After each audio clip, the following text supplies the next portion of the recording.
يا ترى ايه هي فوائد التركيز؟ وايه التحديات او المشاكل اللي بتمنعنا ان احنا نركز وازاي نتغلب عليها؟ وازاي ممكن تنظم البيئة بتاعتك بحيث انك توصل لافضل تركيز ممكن؟ هنعرف كل ده في الفيديو بتاع النهاردة. اتعلم تركز، خليك معانا للاخر. انا عايز اقول ان انا ببقى مبسوط جدا وانا بعمل الفيديوهات دي، لان ده بيدي فرصة للناس انها لما تطبق الحاجات اللي بنعرفها في الفيديو ان هم يحسنوا تركيزهم ويتجنبوا التشتت، وبالتالي احس ان انا ساعدتهم في الهدف اللي هم عايزين يوصلوا له. فعشان كده مهم جدا اي مشكلة بتقابلك اكتبها تحت في الكومنتس. النهاردة هنتكلم عن 3 اجزاء رئيسية. اول جزء ايه هي فوائد التركيز وليه مهم جدا ان احنا نركز. الجزء الثاني وهو ايه هي تحديات التركيز، يعني رغم ان انت عارف ان التركيز كله فوائد الا انك برضو مش بتقدر تركز، ده بسبب بعض التحديات اللي هنتكلم عنها خلال الفيديو. تالت حاجة هنتكلم عن سيستم فوكس اللي هو بيحسن التركيز وبيحوله لنمط حياة، وخصوصا الخطوة بتاعة تنظيم البيئة، وهتعرف ازاي تنظم المكان اللي انت موجود فيه علشان تحسن تركيزك. الأول كده قبل ما نبدأ ممكن تكتب تحت في الكومنتس ايه أكبر مشكلة أو تحدي بيمنعك إنك تركز. أول حاجة خلينا نتكلم عن فوائد التركيز. أول فايدة من التركيز زي ما كان كال نيوبورت بيقول في الكتاب بتاعه ديب وورك هو إنك تحسن جودة العمل اللي بتعمله. ده معناه إيه؟ معناه إن أي حاجة أنت بتعملها الجودة بتاعتها بتبقى عالية جدا كل ما تدخل في التركيز العميق. جرب أنت كده بنفسك، يعني اعمل نفس الحاجة عن طريق مثلا الطريقه العاديه اللي انت بتعملها بيها، تكون مشغل حاجه جنبك بتقعد بقى تسيبها وتشوف الموبايل، مثلا بتذاكر بتقرا كتاب وهكذا. وجرب بقى انك تعزل نفسك تماما عن اي مشتتات لمده نص ساعه كده وانت بتعمل نفس الحاجه. شوف مين فيهم هتحس انك النتيجه افضل. يعني لو انت بتذاكر هتحس انك مستوعب اكتر وفاهم اكتر باي شكل فيهم. هل وانت دايما عمال تقطع المذاكره وماسك مثلا الموبايل عشان تشوف السوشيال ميديا، ولا لو انت منعزل تماما عن اي حاجه تشتتك لمده نص ساعه بس؟ طبعا النتيجه هتكون وانت داخل في التركيز العميق فقط، هو ده اللي هيحسن جوده الحاجه اللي انت بتعملها. وده بقى ينطبق على اي حاجه احنا بنعملها في حياتنا. يعني لو انت في الشغل بتاعك بتعمل اي عمل، حتى لو العمل ده مش محتاج تركيز، لكن لو عملته بتركيز هتكتشف ان الجوده بتاعته اختلفت تماما. وده طبعا بيفرق عليك وعلى شغلك، وهتلاقي شغلك اتحسن. لو انت مثلا بتشتغل فريلانسر هتلاقي العملاء بتطلبك اكتر بسبب جودة اللي انت بتعمله. لو انت بتشتغل موظف في شركة هتلاقي مديرك يعني مبسوط من الحاجات اللي انت بتعملها اكتر، والحاجات بتاعتك ليها تأثير اعلى وهكذا. فدي اهم فايدة من فوائد التركيز، وهو انك جودة الحاجة اللي بتعملها بتكون بأعلى شكل ممكن. الفايدة التانية بتخليك انك يعني تتميز في المنافسة اللي احنا موجودين فيها في العصر الحالي. في العصر الحالي اي حاجه مهما كانت معقده هتلاقي الالاف بيعملوها بسبب توفر المعلومات والتولز المختلفه وهكذا. بس ايه اللي بيميز شخص عن شخص تاني بيعملوا نفس الحاجه؟ هو التركيز. انا عايزك تتخيل كده انك صاحب شركه او مدير في شركه، وفي ناس بيشتغلوا تحت الاداره بتاعتك.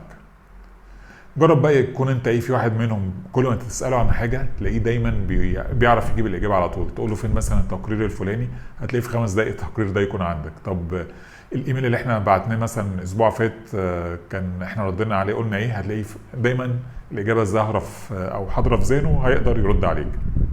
عكس واحد تاني بقى كل ما تيجي تساله على حاجه يقول لك بصراحه مش فاكر، طب سيبني كده ادور على الايميلات، طب سيبني كده ادور على التقرير اول ما اجهزه. وهتلاقي دايما الحاجه اللي هي تاني بيعملها لك في 5 دقايق الشخص ده ممكن يعملها لك في نص ساعه، او يمكن يعدي يوم او اكتر لحد ما ينفذ لك الحاجه اللي انت عايز تعملها او الحاجه اللي انت طلبتها منه. فانت كده كصاحب عمل او كمدير هتفضل تتعامل مع مين؟ ولو في فرصه مثلا بعد كده او لاي سبب من الاسباب اضطريت انك يعني تمشي موظفين من عندك، هتمشي مين فيهم؟ طبعا الاجابه واضحه، وهي الشخص اللي دايما بيتعبك واللي دايما مش بيقدر يجيب الحاجه بسهوله بسبب ان تركيزه مش احسن حاجه. وهو ده نفس اللي انت بتعمله. لو انت الحاجه اللي انت بتعملها بتركيز عميق هتلاقي الجوده بتاعتها عاليه قوي، فبالتالي هتبقى متميز في المجال بتاعك ومحدش هيقدر يستغنى عنك بسهوله. وبرضه احنا في العصر الحالي كتير بقى مننا خايفين من الاي اي، ويقول ده الاي اي هيستبدل الوظائف او الشغلانات اللي احنا بنعملها، والحاجات اللي احنا بنعملها محدش هيطلبها تاني. بالعكس، انت كل ما تعمل الحاجه انت بتركيز اكتر والجوده بتاعتها اعلى، هتبقى دايما الروح بتاعتك موجوده في المهمه او الحاجه اللي انت بتعملها. يعني لحد دلوقتي او لحد العصر بتاعنا دلوقتي، انت لما تيجي تتفرج على حاجه معموله بالاي اي، فيديو مثلا او تقرا مقال، بتحس كده ان مفيش فيه روح.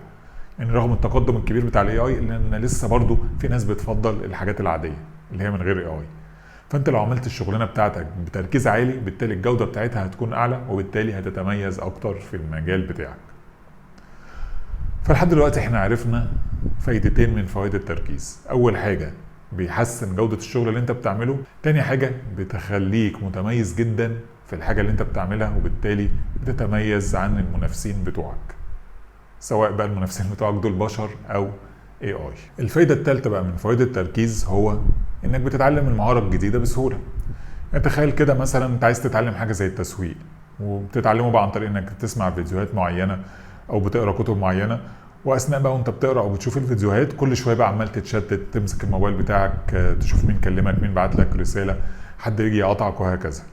فبالتالي انت بدل ما تتعلم الحاجه دي وليكن في اسبوع، ممكن تاخد فيها شهر كامل لحد ما تبدا تتقن بدايات او اساسيات المهاره دي.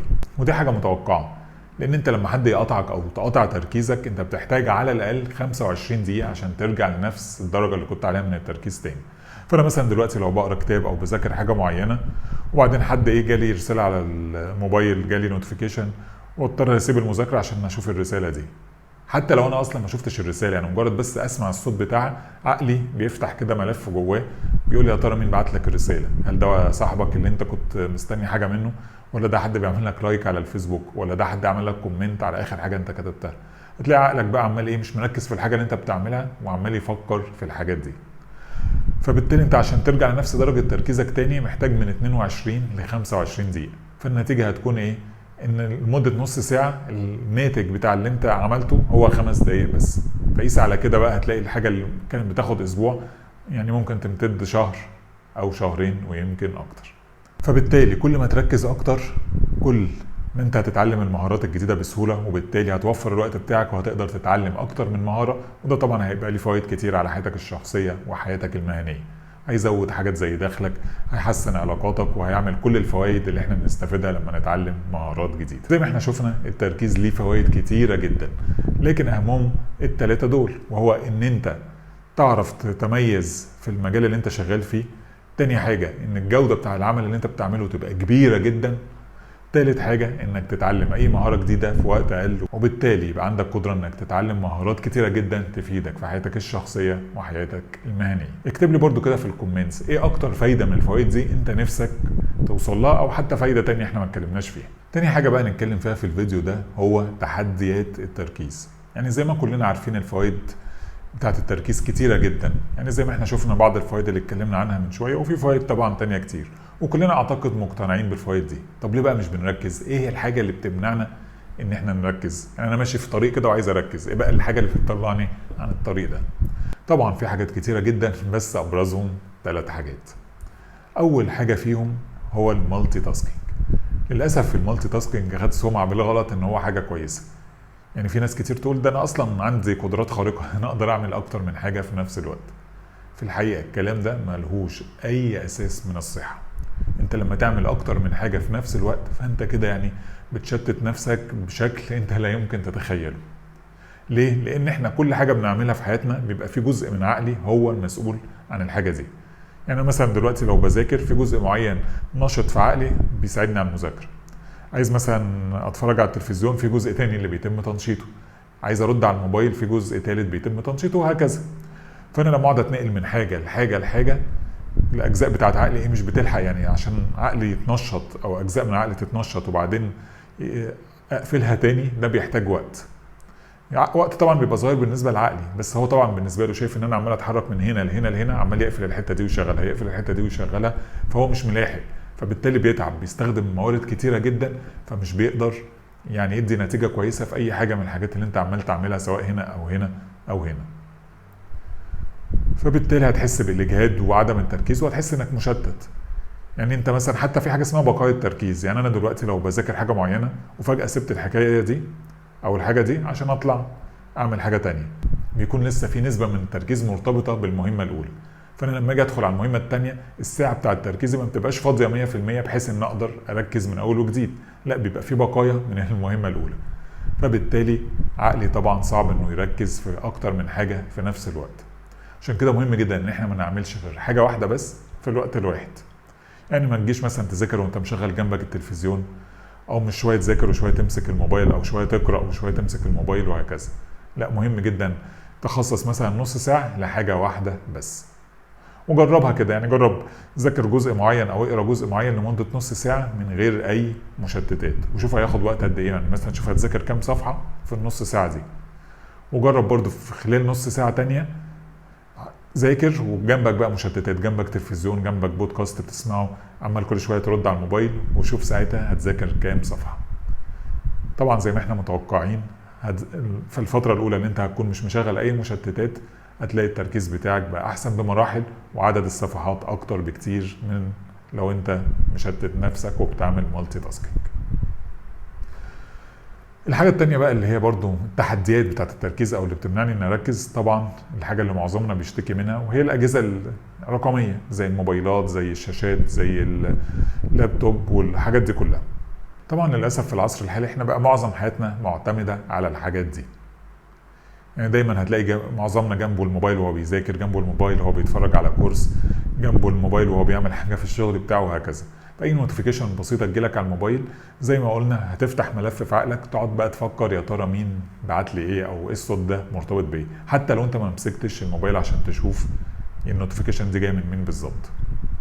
فهتفضل طول الوقت عقلك شغال كأنك برضو بتعمل مالتي تاسكينج. فده بسبب الأجهزة الإلكترونية. طب الحل ايه بقى ان احنا نحل حاجة زي كده؟ ان انت صعب ان انت توصل للحاجة اللي بتعمل لك تشتت. بمعنى انا مثلا دلوقتي بذاكر، فمش لازم احط الموبايل جنبي، لا ممكن اوديه مثلا في مكان بعيد، اوضه تانية، مكان تاني، احطه في الدرج واقفله بالمفتاح، واحط المفتاح ده اصلا في حته تالتة. فعقلي بيحب الراحه. يعني لما اجي اذاكر كده وعقلي بقى يحس بشويه زهق، الطبيعي بتاعي يقول له ايه، ما تمسك الموبايل كده تشوف مين بعت لك ايه. لانه حاسس طبعا الموبايل ده حاجه سهله بالنسبه له، لان المذاكره صعبه والموبايل حاجه سهله. لكن تخيل بقى لو انت الموبايل ده مش جنبك، عقلك ساعتها هيكسل اكتر، هيقول هو انا لسه بقعد اروح الاوضه التانية، او لسه اجيب المفتاح وادور عليه بتاع الدرج وهكذا. لا، خلينا ايه، نذاكر احسن. لان بالنسبه له في الحاله دي المذاكره هي الاسهل من ان انت تروح تجيب الموبايل وتدور عليه. فده ابسط حل ممكن نعمله. عادة برضو بيجي اعتراض رغم ان انا شاكك في صحته، هو الناس دايما تقول اصل انا كل شغلي معتمد على الموبايل، طب اعمل ايه؟ انا ما فيش في ايدي حاجة اعملها غير ان انا امسك الموبايل. في الحقيقة طبعا انت في ايدك كتير جدا عشان تعمله. لو انت تخلصت من المايند سيت بتاع الفيكتيم مود اللي هو دايما انا شخص ضحية ودايما انا ضحية الظروف وهكذا، لا هتلاقي افكار كتير بتجيلك عشان تحل المشكلة دي. ممكن مثلا الشغل اللي اكيد يعني مش 100% من الشغل بتاعك كله على الموبايل، ممكن تخصص مثلا ساعتين ثلاثة لو انت من النوع اللي بيرد على رسائل كتير في السوشيال ميديا والحاجات دي، يبقى هو الوقت ده خاص بس بالموبايل، وتخصص وقت تاني في اليوم بتاعك للحاجات بقى اللي محتاجة ايه، شغل بعيد عن الموبايل. ممكن اصلا وانت شغال على الموبايل تستخدم ابلكيشن تقفل اي حاجة تانية غير الشغل بتاعك، يعني ما يجيلكش نوتيفيكيشن من الفيسبوك، ما يجيلكش نوتيفيكيشن من الواتساب وهكذا، يبقى بس الحاجة اللي انت فاتحها على الموبايل هي المرتبطة بالشغل بتاعك بس. ممكن لو انت مش عايز تنزل الابلكيشن دي تعمل لوج اوت من كل الحاجات اللي بتسبب لك تشتت وانت بتعمل الشغل بتاعك على الموبايل. المهم هتلاقي افكار كتير جدا، بس اهم حاجه انت ساعتها تحط المايند سيت ان انت اللي في ايدك تتحكم في التشتت ده وتلغيه، مش ان انت ضحيه بقى وان انت ما فيش في ايدك يا حرام اي حاجه تعملها بسبب بقى ان انت شغلك كله على الموبايل، او بسبب ان ده بقى خلاص الوضع بتاعنا في العصر الحالي. فاحنا زي ما شفنا لحد دلوقتي في 2 أو تحديين بيمنعونا ان احنا نركز. اول حاجه المالتي تاسكينج، تاني حاجه الموبايل او الاجهزه الرقميه. تالت حاجه بقى من الحاجات برضو اللي بتخلي الشخص غير مركز ودايما مشتت، هو عدم وجود هدف لليوم بتاعه. عارف ده بيبقى النتيجه بتاعته ايه؟ عارف الناس اللي بتبقى دايما مشغوله لكن ما فيش اي انجاز، يعني طول الوقت تلاقيه بيدخل اجتماع بيطلع من اجتماع، على طول ماسك الموبايل، تحس ان هو على طول يعني بيكلم ناس في الشغل، كل شويه داخل على الموبايل بيعمل حاجه ليها علاقه بالشغل وهكذا. تيجي بقى تساله في اخر اليوم هو ايه الانجاز بتاعك، ايه الحاجه اللي انت عملتها، لما يجي يراجع تفكيره كده هيقول لك لا مفيش حاجه تقريبا انا عملتها النهارده مفيده. ده بسبب ان هو مفيش هدف حاطه لليوم بتاعه، سايب اليوم ايه هو اللي يمشيه بالبركه كده. هو بيصحى من النوم يا ترى ايه اللي هيحصل النهارده، هو ما عندوش فكره عن اللي هيحصل. يمشي مثلا يروح الشغل بتاعه، حد زميله يقول له ايه ده في اجتماع النهارده تعالى بسرعه، يروح سايب الشغل اللي هو الروتيني مثلا بتاعه ويروح الاجتماع ده، رغم ان الاجتماع مش مهم ليه ومش مفيد، بس ايه عشان يحسس نفسه ان هو مشغول، لان مفيش حاجه بتوجه العقل بتاعه يمشي ازاي. فبالتالي هتلاقيه عمال طول الوقت بيمشي من حاجه لحاجه، زي ما قلنا عمال يطلع من اجتماع لاجتماع، حد صاحبه كلمه قال له تعالى انا محتاجك في موضوع، فعلى طول هيروح له، لانه يعني هيقول له ايه، ما فيش حاجه يعني مش هيقدر يقول اصل انا ورايا حاجه بعملها، لان اصلا ما فيش في دماغه تخيل ايه اللي هو المفروض يعمله في الساعه اللي جايه حتى. فبالتالي طول الوقت بيبقاش مشغول، لكن من غير اي انتاجيه ومن غير اي تركيز. فبالتالي ده بيسبب له تشتت وبيصعب عليه قوي ان هو يركز، وبالتالي بقى يحصل على الفوائد اللي احنا اتكلمنا عنها من شويه. فزي ما احنا شفنا في 3 مشتتات رئيسيه. اول حاجه المالتي تاسكينج، تاني حاجه الاجهزه الرقميه، تالت حاجه عدم وجود هدف. اكتب لي برضو كده في التعليقات ايه اكتر مشتت من دول انت حاسس ان هو بيأثر معاك ومنعك انك تركز، او حتى لو حاجه غير ال3 دول انت بتعاني منها وبتسبب لك تشتت، ممكن برضو تكتبها في التعليقات. زي ما احنا كده شفنا لحد دلوقتي احنا اتكلمنا على جزئين رئيسيين. اول حاجه فوائد التركيز، تاني حاجه المشتتات او التحديات اللي بتمنعك انك تركز. هنبدأ دلوقتي بقى نتكلم عن تالت حاجه، وهو ازاي تتخلص من المشتتات دي او ازاي تحسن من تركيزك. طبعا في افكار كتير جدا وحاجات كتير جدا تخليك تحسن تركيزك، بس احنا هنتكلم عن اكتر حاجات مهمه فيهم. اول حاجه في دايما شكوى بتجيلي، تلاقي الناس بتقول لي ايه، تقول لي انا مش عارف، انا زمان ايام بقى ما انا كنت صغير كنت مركز قوي، لكن دلوقتي تركيزي بقى زيرو، انا مش قادر اركز في اي حاجه، انا دايما مشتت، دايما حاسس بجلد الذات، دايما حاسس ان انا ما فيش حاجه قادر اوصل لها او انجح فيها. وده اكيد بسبب ان انا كبرت في السن، بسبب بقى خلاص مش هيقدر يرجع تركيزي زي زمان. في الحقيقه الكلام ده برضه ملوش اي اساس من الصحه. اللي بيحصل ان التركيز ده زيه زي اي عضله. تخيل كده انت رايح الجيم ولسه جديد في الجيم وعمال بقى اتمرن مثلا عضله الدراع، هل في الاول هتقدر تشيل اوزان كتيره؟ بالتاكيد لا، لكن مع الوقت ومع التدريب ومع الاستمراريه هتقدر تشيل اوزان كبيره. حتى الاوزان دي بقى ممكن تفيدك بعد كده في اي حاجه في حياتك، يعني مش هتفيدك بس انك تشيل اوزان في الجيم، لا هتشيل ايه، حاجات تانية وحاجات يعني احجامها كبيره خارج الجيم. فنفس الكلام بالنسبه للتركيز. انت زمان كنت دايما تتعلم حاجات جديده بقى ايام الدراسه بتاعتك، كنت بتلعب حاجات زي الشطرنج زي السودوكو، الحاجات دي كلها، الحاجات دي كلها بتطور وتمرن وتحسن عضله التركيز بتاعك. بعد كده بقى انت انشغلت في الحياه اليوميه بتاعتك، في المشاغل المهنيه، المشاغل الشخصيه وهكذا، فايه اللي حصل؟ العضله دي رجعت تضعف تاني. فايه الحل؟ الحل هو انك ترجع تعمل الحاجات اللي كنت بتعملها زمان، تتعلم حاجه جديده، ترجع تلعب حتى الكلمات المتقاطعه سودوكو، الحاجات اللي من النوعيه دي. لما ترجع تعمل حاجات زي كده هتبدا القدره بتاعت العضله بتاعتك ترجع ليها القوه تاني. بس هل هترجع مره واحده؟ بالتاكيد لا، محتاجه برضه تدريج، محتاجه ان انت تستمر تعمل الحاجات دي زي ما كنت بتعملها زمان بشكل يومي، ترجع تاني تخصص ولو 10 دقائق يوميا عشان تعملها بشكل يومي. ايه اللي هيحصل؟ هتلاقي العضله بتاعتك بدات تنمو تاني بالتدريج لحد ما تركيزك هيرجع زي الاول ويمكن احسن. دلوقتي بقى نتكلم عن جزء مهم جدا وهو السيستم بتاع فوكس، والسيستم اللي انا يعني لخصته كده في فوكس لانه بيساعدني انه اعمل نظام تركيز في نمط حياتي، وبقى التركيز بالنسبه لي نمط حياه. هو اسمه طبعا فوكس لان كل حرف بيرمز لخطوه من خطوات السيستم. يعني مثلا حرف الاف فايند يور اوبجيكتيف، وهو ازاي تحدد هدفك بشكل واضح ومحدد، ويمكن ده البوصله او القاعده بتاعت السيستم. انت لما يكون فيها في حياتك هدف واضح ومحدد، عقلك هيجيب لك الافكار كلها عشان توصل للهدف ده، وبالتالي تركيزك هيكون في اعلى درجه ممكنه. يعني تخيل كده انا مثلا في القاهره وعايز اروح اسكندريه، خلاص هعرف الطريق اللي انا همشي فيه ازاي. لكن لو انا نازل من بيتي مش عارف اصلا الطريق، او مش عارف قصدي الوجهه اللي انا رايح فيها، بالتالي مش هقدر اوصل. تاني حرف بقى اللي هنتكلم عنه النهارده بشيء من التفصيل اللي هو حرف الاو او organize your environment، اللي هو ازاي تنظم البيئه اللي حواليك بحيث انها تديك قدره اعلى ان انت تنشط تركيزك وتحسنه. تالت حاجه اللي هو حرف السي اللي هو create your plan، ازاي بقى تعمل خطه سهله وبسيطه تخليك توصل للهدف ده. اللي هي في المثال بتاعنا انا نازل من بيتي في القاهره وعايز اروح اسكندريه، اعرف بقى الجي بي اس او الخريطه الماب اللي انا امشي عليها لحد ما اوصل للهدف بتاعي. لان احيانا ممكن اكون عارف الهدف وكل حاجه ومحدده، لكن ما عنديش خطه وما عنديش طريقه اوصل ليها بيه، فبالتالي هفضل برضو واقف في مكاني وهفضل مشتت. الخطوه الرابعه بقى اللي هي حرف اليو utilize your tools، اللي هو ازاي تستخدم بعض الادوات والتقنيات اللي تساعدك انك تعمل فاين تيوننج بقى، تحسن التركيز بتاعك.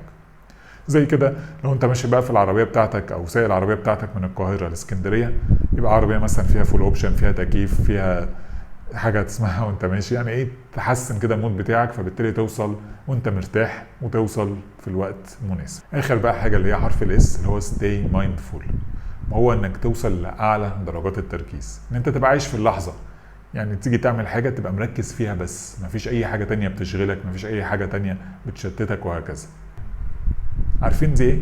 الحاله اللي احنا بنوصل ليها لما نيجي مثلا نقرا روايه عجبانا، نتفرج على فيلم، تلاقي ان احنا منعزلين تماما عن العالم حوالينا ومركزين قوي في الموضوع ده.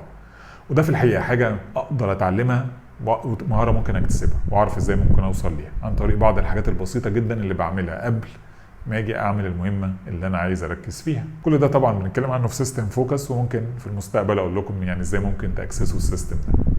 دلوقتي بقى خلينا نتكلم عن تاني خطوه اللي هي حرف الاو، وهو organize your environment. ازاي بقى تنظم البيئه بتاعتك بحيث ان انت توصل لاعلى درجه من التركيز. طبعا في حاجات كتير جدا ممكن تستخدمها عشان تنظيم بيئتك، بس هنقسمهم لحاجتين رئيسيتين، اللي هو اول حاجه تنظيم المكان بتاعك، تاني حاجه تنظيم نمط الحياه اللي هو الاكل والشرب والرياضه وهكذا. لان انت تخيل ان انت ممكن تكون عارف الوجهه بتاعتك كويس قوي وعارف الخريطه، لكن ما عندكش طاقه انك تعملها، تصحى كل يوم تعبان مجهد حاسس بخمول، وما عندكش قدره انك تنفذ خطوات الخريطه دي. عشان كده مهم قوي انك تحافظ على اللايف ستايل بتاعك بحيث ان هو دايما يديك طاقه.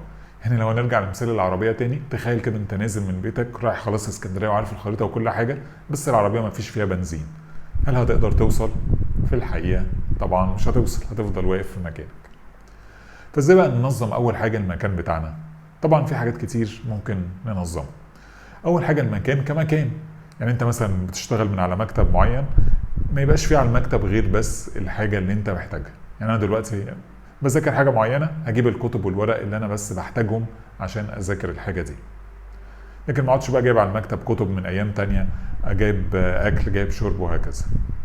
يعني كان في واحد صاحبي كان لو في ايميل جاله من سطر واحد كان يحب قوي يطبع الميل ده، يقول لا انا ما بحبش قرايه الكمبيوتر، انا احب الحاجه ايه تكون هارد كوبي كده ماسكها في ايدي. مع الوقت بقى المكتب بتاعه مليان الورق ده، ودايما مشتت ودايما غير منتبه ومش قادر يركز دايما في الشغل بتاعه. ده نتيجه لايه؟ نتيجه لانه هو مالي المكتب بحاجات هو اصلا مش محتاجها. برضه مهم ان انت تخلي كل حاجه في السياق بتاعها. بمعنى ايه؟ انا عايز دلوقتي اذاكر اعمل حاجه فيها تركيز، يبقى في مكان مخصص للحته دي، لان عقلي بيقدر يربط بين المهمه اللي بعملها وبين المكان اللي انا بقعد فيه. يعني لو انا مثلا متعود بنام طبعا على السرير، ما اجيش بقى اخد المذاكره اذاكرها على السرير بتاعي، لان اللي هيحصل ايه؟ عقلي خلاص رابط ان السرير ده بتاع نوم، فمش معقول هيديني طاقه وانا رايح ايه انام. فانا رايح اقعد على السرير دلوقتي وماسك كتاب، مهما احاول اركز هلاقي صعوبه كبيره جدا، لان عقلي كل شويه هيربط بين المكان ده وبين النوم، وهيجيب لي بقى احساس الخمول والاحساس بتاع النوم. تاني حاجه ممكن اظبط بيها البيئه بتاعتي، الروايح. يعني احنا عارفين دايما لو انت كده ايه في اي ريحه انت استنشقتها، الريحه دي مش احسن حاجه، سواء بقى حلوه قوي او وحشه قوي. هتلاقي دايما جواك كده المود يعني مش احسن حاجه، انت متضايق، انت يعني مقريف، مش مبسوط من الريحه اللي انت استنشقتها. فبالتالي فعلا الرائحه ليها تاثير على التركيز. في بعض الروائح اللي بتحسن التركيز بتاعك، زي روائح بقى الحمضيات اللي هي زي الليمون، زي البرتقال، الحاجات اللي زي دي. الروائح اللي هي بتاعت النعناع دي برضو من الحاجات اللي بتحسن التركيز. روائح اللافندر دي يعني بتحسن المود بتاعك، يعني ممكن يفضل دي تستخدمها قبل ما تيجي تنام افضل. طب الروائح دي اعمل بيها ايه او استخدمها ازاي؟ عن طريق بقى مثلا اولا في سبراي بالروائح دي، لو انا سالت في المحلات المختصه هعرف اجيبه. في زيوت عطريه بالروائح دي ممكن اجيبهم، يعني حتى الزيوت العطريه دي ممكن تفيدني لو انا مثلا قاعد في مكان عايم، قاعد في الشغل بتاعي مش قاعد في البيت بتاعي وهكذا، وعايز ايه استنشق الروائح دي عشان تحسن تركيزي. اجيب زي اي مناديل او اي حاجه فوطه او اي حاجه واحط عليها الزيوت دي، بالتالي هتبقى المنديل كده انجم امسح بيه وشي، الاقي التركيز بتاعي اتحسن. وطبعا في شموع وفي حاجات كتير ممكن نوفر بيها الروائح دي. يبقى احنا شفنا اول حاجه في البيئه بتاعتنا عشان ننظمها هو المكتب بتاعنا او المكان اللي احنا بنشتغل منه. تاني حاجه الروائح برضو اللي في المكان تكون مناسبه وتنشط التركيز بتاعي. برضو اكتب لي كده في الكومنتس، هل انت فعلا في روايح لما تيجي تشمها تحس كده انك متضايق مش قادر تركز ولا لا؟ ولو في روايح حلوه معاك بتساعدك كده المود بتاعك يبقى احسن، اكتب لنا برضو اسماء الروايح دي في الكومنتس. تالت حاجه بقى مهم اخد بالي منها في البيئه بتاعتي، الدوشه او الصوت. يعني معظمنا طبعا بيحب يشتغل او لما يجي يعمل حاجه مهمه يبقى المكان منعزل تماما من حواليه من ناحيه الدوشه. عشان كده في ناس بتواجه صعوبة انها مثلا تذاكر او تقرا في كافي شوب بره، لانها بتحس بالدوشة والازعاج بتاع الناس. او لو انت قاعد بقى في المكان بتاعك وفي دوشة في الشغل بتاعك، ما بتقدرش تعمل الحاجة بتاعتك بافضل تركيز ممكن. طب ايه الحل البسيط لحاجة زي كده؟ هيدفون. تجيب هيدفون تحطها على دماغك، بالتالي تنعزل الاصوات الخارجية عنك، فبالتالي تركيزك يتحسن. وموضوع الهيدفون ده برضو ليه اكتر من ميزه. اولا بيدي انديكيشن كده للشخص اللي هيقرب منك انك بتسمع حاجه، فبالتالي هيتوقف ان هو يقاطعك. تاني حاجه، انت ممكن اصلا في بعض الاصوات لما تيجي تسمعها بتعلي تركيزك، زي الصوت مثلا بتاع الوايت نويز اللي هو صوت المروحه. بس طبعا لو ما فيش مروحه جنبك، يعني مجرد ممكن تفتح اليوتيوب تكتب وايت نويز، هتسمع اصوات ليها علاقه بالوايت نويز، وبالتالي ممكن تشغلها بقى في السماعه بتاعتك وانت بتعمل الحاجه اللي محتاجه تركيز، هتلاقي التردد بتاعها على التركيز بتاعك. برضو في موسيقى كده اسمها باروك ميوزك، برضو ممكن تعمل سيرش عليها على اليوتيوب وتسمعها، هتلاقي تركيزك بيتحسن وانت بتعملها. بس خلي بالك برضو الاصوات دي معتمده على السياق. يعني انا ممكن مثلا وانا بذاكر في صوت معين يدخلني في التركيز، ممكن وانا بكتب صوت تاني هو اللي يدخلني في التركيز عكس الصوت الاولاني. فالحل ان انت جرب، انت مش هتخسر حاجه. جرب مره ده وجرب مره ده وجرب ده، واكتر حاجه تجيب معاك نتيجه هي اللي تستمر عليها بعد كده. فاحنا لحد دلوقتي عرفنا ازاي ننظم المكان بتاعنا، عرفنا ازاي الروائح ممكن تتحكم في التركيز بتاعنا، والدوشه او الصوت ممكن نعمل فيه ايه. الحاجه الرابعه بقى، مهم جدا انك تاخد بالك من الوقت وانت بتعمل اي مهمه. في الوقت ده ليه نوعين من الناس. في نوع دايما يعني مهما يلتزم بالوقت او تقول انا عايزك في وقت معين، عمره ما يقدر يلزم نفسه بالوقت ده، دايما كده ما عندوش احساس بالوقت. يعني انا في واحد صاحبي ممكن اتفق معاه ان انا اقابله الساعه 7 في مكان ما، انا فعلا يعني انا من النوع اللي بحب التزم بوقت، فانا فعلا ممكن اروح الساعه 7 وهو ما يجيش قبل الساعه 8. مع الوقت بقى بقيت انا كمان هو يقول لي 7 اعرف ان هو يجي 8، فبقيت اروح على 8 على طول. وفي نوع تاني من الناس حتى لو يعني ما بصش في الساعه، انت تساله الساعه كام هيقول لك دلوقتي الساعه مثلا 3 او الساعه 4 حسب الوقت، من غير ما يبص في الساعه بتاعته، عشان هو دايما واعي بالوقت بتاعه. في الحقيقه الناس بقى اللي بتقابل يعني صعوبه اكتر في التركيز هو النوع الاولاني اللي ما عندوش درايه بالوقت. فحل حاجه زي كده ان انت دايما يكون قدامك ساعه تقدر تشوفها، ساعه حائط، منبه، وهكذا. بس ابعد ان الساعه دي اللي هتعتمد عليها تكون ساعه الموبايل او ساعه اللابتوب، عشان ممكن تبص عليهم يلفت نظرك نوتيفيكيشن تاني، فبالتالي تشتت نفسك اكتر. فبالتالي بقى كده كل ما تيجي تعمل مهمه، كل ما تراقب الوقت اللي قدامك، وبالتالي هيساعدك اكتر انك تلتزم بالمهمه وتحدد لنفسك وقت تخلص بيه المهمه دي، فتركيزك هيتحسن. فمهم في المكان بتاعك يكون في ساعه واضحه ومحدده. الحاجه اللي بعد كده اللي ممكن تظبط بيها المكان بتاعك هو ان يبقى عندك حاجه زي الوايت بورد. في ناس كده تحب تشوف المهام اللي هي تعملها موجوده قدامها، فانت يبقى عندك زي وايت بورد كبيره كده قصادك، ومقسمها بقى حسب الحاجه المريحه بالنسبه لك. ممكن تقسمها يبقى جزء فيه مثلا تو دو ليست، الحاجات اللي انت تعملها اثناء اليوم بتاعك، وبالتالي كل شويه اثناء اليوم تراجعها وتشوف انت خلصت قد ايه ومتبقي منها قد ايه. ممكن مثلا تكتب فيها كل ما تخلص حاجه فيهم تعمل علامه صح كده فتحس بالانجاز، فبالتالي تركز اكتر في الحاجه اللي بعدها. ممكن تكتب فيها الافكار اللي انت عايز تعملها بكره، يعني ليها استخدامات كتير هتساعدك على تنظيم افكارك والتركيز في الحاجه اللي انت بتعملها. ممكن من اي مكتبه طبعا تجيب الوايت بورد دي وتحطها قدامك، وجرب برضو على الاقل اسبوع اسبوعين وشوف هيجيب نتيجه معاك ولا لا. يعني عشان كل اللي احنا بنقوله ده مش شرط يجيب نتيجه مع كل الناس، بس اللي يقدر يبت في كده هو انت تجيب الحاجه وتجربها وتشوف التاثير بتاعها عليك عامل ازاي. برضو من الحاجات اللي انت ممكن تظبط بيها المكان بتاعك هو درجه الحراره. برضو كالعاده لو انت مثلا قاعد في مكان الدنيا حر فيه قوي، هتحس برضو انك متضايق مش قادر تركز وكل ذهنك مشغول بالحراره دي. ونفس الفكره لو الدنيا برد قوي. فالحل مثلا افرض انت رايح كورس معين والكورس ده موجود في مكان في قاعه انت مش قادر تتحكم في درجه التكييف بتاعها، فانت تكون رايح عامل حسابك يعني لو ممكن يكون الدنيا برد فانت تاخد معاك زي جاكيت خفيف تلبسه لو الدنيا برد، او ممكن تكون الدنيا حر برضو يبقى معاك طبقات من اللبس. يعني ممكن بقى ساعتها يبقى معاك حاجه تقدر تقلعها بحيث انك تخفف اللبس بتاعك وانت قاعد في المكان، وبالتالي تظبط درجه حراره جسمك وما تحسش بعدم التركيز ده. وانت طبعا في البيت بتاعك بسهوله بقى عن طريق تكييف عن طريق مروحه تقدر تظبط درجه الحراره اللي انت قاعد فيها، فبالتالي تحافظ على مستوى تركيزك. لان برضو اختلاف درجات الحراره بتبقى بشكل مزعج بالنسبه لك، ده بيخليك مش قادر تركز في الحاجه اللي انت بتعملها. برضو من الحاجات المهمه في المكان بتاعك انك تظبط درجه الاضاءه. يعني افضل اضاءه هو لما تكون المكان بتاعك قريب من مصدر اضاءه طبيعيه.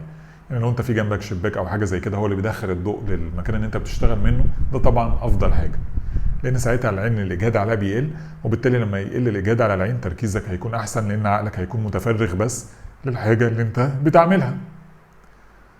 اما بقى لو الاضاءه خفيفه هتلاقي تحس انت حتى بنفسك كده اجهاد في العين، هتحس انك تعبان، في خمول، مش هتبقى مركز باحسن طريقه ممكنه. فاحسن حاجه الاضاءه الطبيعيه غير متوفره، يبقى خلي الاضاءه اللي هي يكون لونها ابيض بحيث انها يعني تساعد العين ما تحطش عليها اجهاد كبير، والاضاءه الضعيفه دي طبعا اخر اضاءه تحاول تيجي ناحيتها. لما تظبط بقى الاضاءه، تظبط الروايح، تظبط الدوشه او تظبط الصوت، كل ده بيساعد اكتر على التركيز بتاعك. برضو مهم تخلي بالك من الجو او الاكسجين اللي حواليك في المكان. احيانا احنا بنبقى فاتحين التكييف ونتخيل كده ان هو بيجدد الجو تلقائي. في الحقيقه طبعا الموضوع ده مش صح تماما، والافضل ان انت من وقت للتاني تحاول يا اما تفتح الشباك يا اما تنزل الشارع، لانك لما تستنشق هواء جديد، هواء فريش، ده بيجدد الخلايا بتاعت عقلك وبيطرد بقى الخمول، وبالتالي بتقدر تركز اكتر في الحاجه اللي انت بتعملها. بس لحد دلوقتي زي ما انت شفت كلها حاجات بسيطه جدا عشان تنظم المكان اللي انت شغال فيه بحيث ان هو يوصلك لاعلى تركيز ممكن. ممكن تظبط المكان كمكان ما يبقاش فيه غير الحاجه بس اللي انت محتاجها، تظبط الاصوات اللي موجوده حواليك، تظبط الروايح، تظبط درجه الحراره، تظبط الاضاءه، يبقى في دايما قدامك ساعه، يبقى في حاجه زي وايت بورد ممكن تستخدمها. كلها افكار بتساعدك بشكل كبير جدا انك تنظم بيئتك وبالتالي تحسن تركيزك. النقطة التانية برضو من تنظيم البيئة أو اللايف ستايل بتاعك هو تنظيم الأكل والشرب والنوم والرياضة، لأن زي ما قلنا الحاجات دي لو مش متنظمة دايما هتبقى مجهد، دايما مش حاسس بطاقة وهكذا. طبعا الموضوع ده فيه تفاصيل كتير جدا، بس الملخص بتاعه إن المفروض أنت لما تيجي مثلا تاكل يبقى عندك طاقة بعد الأكل. يعني تخيل العربية كده لما تيجي تحط فيها بنزين وبعد البنزين قالت لك أنا يعني مش هينفع أتحرك دلوقتي، خليني أريح شوية أهضم البنزين ده. تعرف كده ان البنزين ده مغشوش وفيه مشكله. فنفس الفكره برضو في الاكل بتاعك، انت لو الاكل بتاعك مش صحي او ما فيهوش الحاجات المفيده لجسمك، انت بعد ما تاكله هتحس بخمول، هتحس انك مش قادر تعمل اي حاجه فيها تركيز، وبالتالي معنى كده ان الاكل بتاعك ده انت محتاج تراجعه وتعرف ازاي تظبطه. وطبعا النوم مهم، تنام عدد ساعات كفايه وبجوده عاليه ويكون نوم عميق مش نوم سطحي، والرياضه على الاقل تلعب ولو نص ساعه رياضه في اليوم لاي حاجه مهما تكون بسيطه. زي ما احنا شفنا في افكار وتبس كتيره في السيشن بتاعت النهارده او في الفيديو بتاع النهارده يساعدنا ان احنا لو فعلا نطبقها بيحسن تركيزنا ويقلل التشتت في حياتنا. فاتكلمنا النهارده اول حاجه عن فوائد التركيز، وعرفنا ممكن ازاي التركيز هيفيدنا في حاجات كتير في حياتنا. تاني حاجه عرفنا المشتتات او الحاجات اللي بتمنعني ان اركز بالطريقه اللي انا عايز اركز فيها. وتالت حاجه اتكلمنا عن سيستم فوكس، وعرفنا ركزنا اكتر عن حته تاني خطوه في السيستم اللي هي اورجانيز يور انفايرمنت، وعرفنا ازاي ممكن نظبط البيئه بتاعتنا عشان تركيز اعلى والمشتتات اقل. طبعا مهم جدا في الحاجات اللي زي دي ما يبقاش مجرد ان انت بتسمع الكلام مشغله بقى برضو وانت جنبك اي حاجه تانية، لا مهم التطبيق. من غير التطبيق انت يعتبر بتضيع وقتك على الفاضي. فعشان كده مهم جدا تكتب لي في الكومنتس ايه اول خطوه تعملها النهارده بناء على الكلام اللي انت سمعته في الفيديو ده. وطبعا هيبقى حلو قوي لو بعد فتره رجعت تاني تكتب لي كومنت عن تاثير الكلام ده عليك. شكرا ليك، وان شاء الله نتقابل في فيديوهات جديده.